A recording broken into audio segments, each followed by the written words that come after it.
Αγαπητοί μου μαθητές, αγαπητές μου μαθήτριες, όλοι και όλες εσείς που παρακολουθείτε αυτά τα βίντεο γιατί μαθαίνετε ελληνικά, γεια σας, καλώς ήρθατε και σε αυτό το βίντεο. Είμαι η Μάρθα και σήμερα θα μιλήσουμε για μία μικρή ομάδα ουσιαστικών, θηλυκών και για την ορθογραφία τους, την οποία μπορείτε πολύ εύκολα να θυμάστε.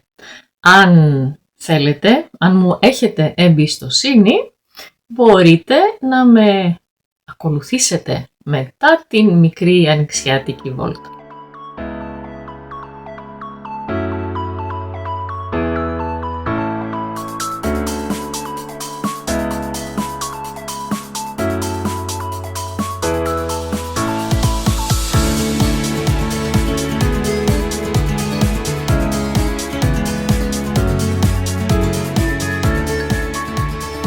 Τα ουσιαστικά των οποίων την ορθογραφία θα δούμε σήμερα είναι τα θηλυκά ουσιαστικά που έχουν κατάληξη σύνη και στην μεγάλη πλειοψηφία τους γράφονται στο σι με ύψιλον. Την κατάληξη των θηλυκών την ξέρουμε, γράφεται πάντα με ήτα. Αν είναι ι και έχει ι στο τέλος, και το άρθρο και η κατάληξη γράφονται με ήτα. Όμως, αν έχετε ένα ουσιαστικό όπως η λέξη εμπιστοσύνη που σας είπα πριν, ξέρετε πώς γράφετε και το σι. Η κατάληξη δηλαδή και οι δύο σύλλαβές της. Εμπιστοσύνη. Λέω, έχε μου εμπιστοσύνη. Να με εμπιστευτείς σου ζητάω, να βασιστείς σε αυτά που λέω. Κάποιες από αυτές τις λέξεις θα δούμε στο σημερινό βίντεο. Για παράδειγμα, γιατί τόση βιασύνη, βιάζομαι, πού πας, γιατί τόση βιασύνη, τρέχω να προλάβω το λεωφορείο. Θυμάστε ένα βίντεο που είχα κάνει πριν μερικούς μήνες για το ατύχημα παύλα έγκλημα των τεμπών και είπα τότε ότι εμείς όλοι οι Έλληνες πολίτες ζητάμε να αποδοθεί δικαιοσύνη και η δικαιοσύνη γράφεται στο σι με ύψιλον, όπως και η εμπιστοσύνη και η βιασύνη. Σου χρωστάω ευγνωμοσύνη. Είμαι ευγνώμων, σε ευχαριστώ μέσα από την καρδιά μου. Σου χρωστάω ευγνωμοσύνη για το καλό που μου έκανες. Η Μαρία είχε μία δύσκολη εγκυμοσύνη, περίμενε παιδί, ήταν έγκυος, είχε μία δύσκολη εγκυμοσύνη, όμως όλα στο τέλος πήγαν καλά και τώρα έχει ένα πολύ γλυκό παιδάκι. Η φίλη σου μιλάει πάντα με τόση καλοσύνη, πρέπει να είναι πολύ καλός άνθρωπος. Με καλοσύνη, με αγάπη για τους άλλους, με γλυκύτητα. Αυτό το παιδί έχει πολύ υψηλό δείκτη νοημοσύνης. Η νόηση, η σκέψη δηλαδή, η ικανότητα για σκέψη, η νοημοσύνη. Έχουμε δείκτες νοημοσύνης.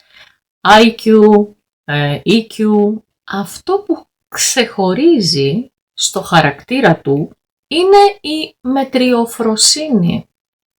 Είναι μετριόφρον. Δεν μιλάει πολύ για τον εαυτό του, για το τι κάνει, για το πώς είναι, μπλα μπλα μπλα. Δεν λέει πολλά θετικά για τον εαυτό του, παρότι κάνει πιθανόν. Είναι όμως μετριόφρον. Τον διακρίνει η μετριοφροσύνη. Μετριόφρον, εχέφρον, άφρον, παράφρον, αλόφρον. Δεν είναι κινέζικα, είναι ελληνικά. Έρχονται από τα αρχαία. Έχουν σαν δεύτερο συνθετικό τη λέξη που σήμαινε μυαλό.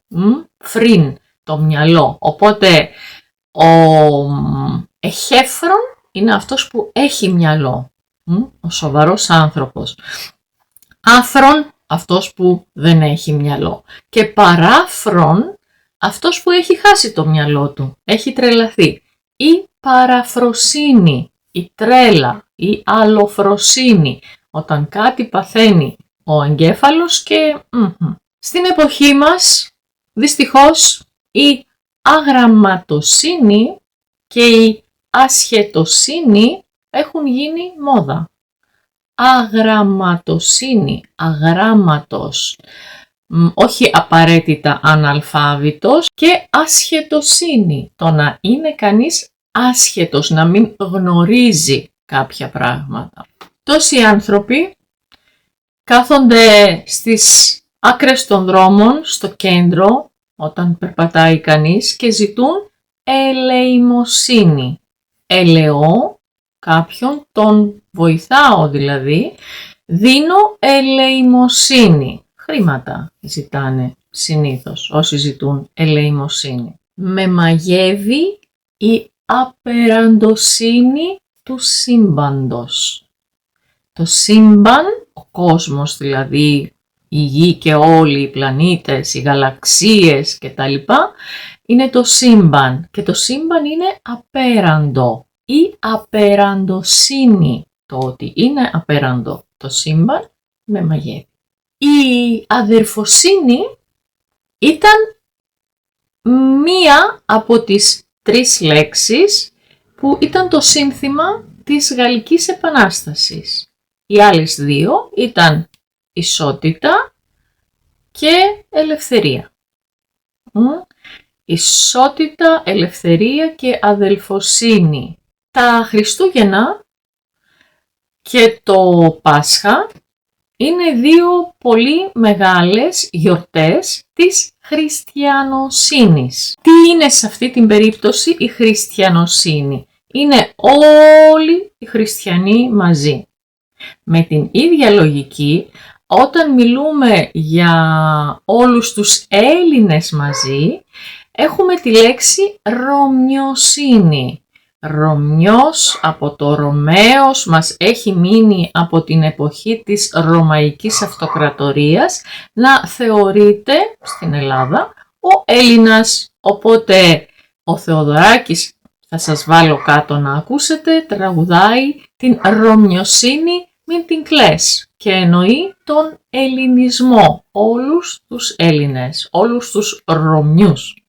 Έχουμε και ονόματα όμως. Για παράδειγμα, η Ευφροσύνη ήταν μία από τις 3 χάριτες κατά την αρχαία ελληνική μυθολογία.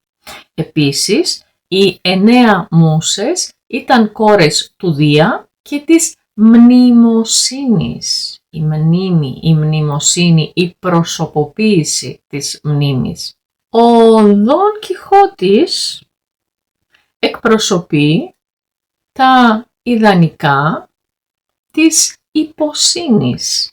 Οι υπότες, πώς ήταν οι υπότες, τι χαρακτηριστικά είχαν, τι ήθελαν να πετύχουν σαν άνθρωποι, ποια ήταν τα ιδανικά τους, είναι η υποσύνη. Ξέρετε, σήμερα όταν απευθύνεται κανείς σε μία γυναίκα, λέει κυρία. Κυρία είναι κάθε γυναίκα.